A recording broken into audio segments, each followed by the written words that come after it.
I do not have any fears, no fear of dying, of failure, of anything. That means I am very dangerous for my opponents. Never give up, no matter how hard life gets, no matter how much pain you feel.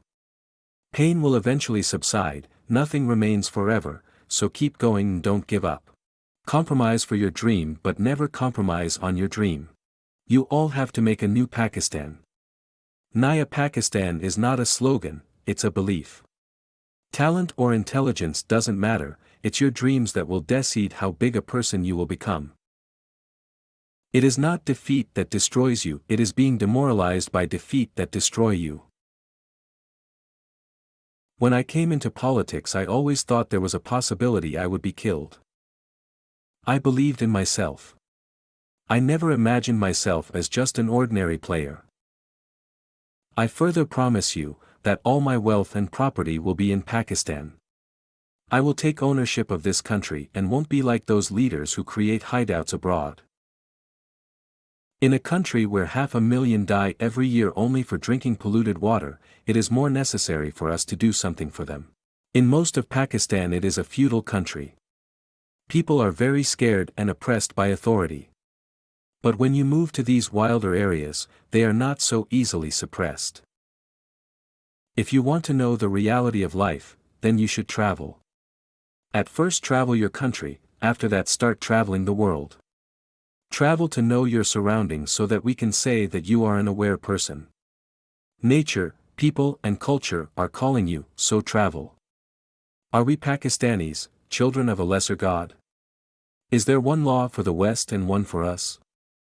Is our democracy supposed to be only democracy if you give us a no objection certificate? I have no clear idea about this development, however, I have full faith in the government's Peace Talks Committee. I suggest TTP choose its representatives from among its own leadership. When an individual from underprivileged background gets higher education, she uplifts the entire family.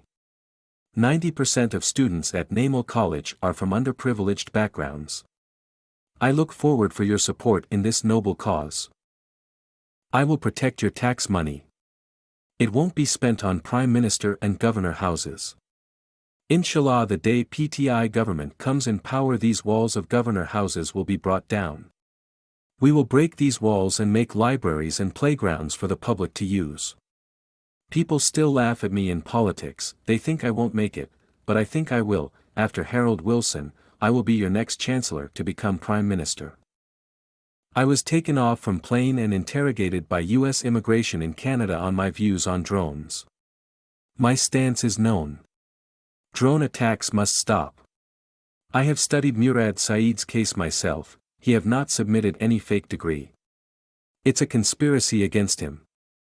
If he had any fears, if he was guilty he wouldn't have went to court. They do not understand Islam, and I think that is one area where perhaps I hope one day I will play a role in actually making people understand what we perceive Islam to be. People wasn't the People's Party to come into power again, so they saw NS a viable alternative and not us, because everyone knew we were not ready.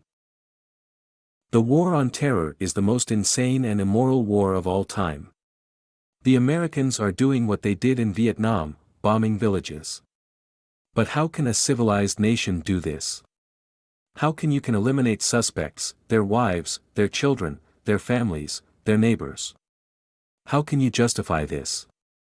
Spirituality does two things for you. 1. You are forced to become more selfless. 2. You trust to providence. The opposite of a spiritual man is a materialist. If I was a materialist I would be making lots of money doing endorsements, doing cricket commentary. I have no interest in that. What most people didn't realize in the Western countries is that here it's not a question of having supporters, it's a question of getting these votes to the polling stations. I think the Americans don't understand that this is a complicated new ball game. People everywhere have seen that a few determined people who were not scared to die can create a huge upheaval within a major superpower. One is actually the democracy here, people assume that this election means that there is democracy in Pakistan. There is no democracy. Lack of rule of law is the main reason Pakistan could not join the ranks of progressive nations.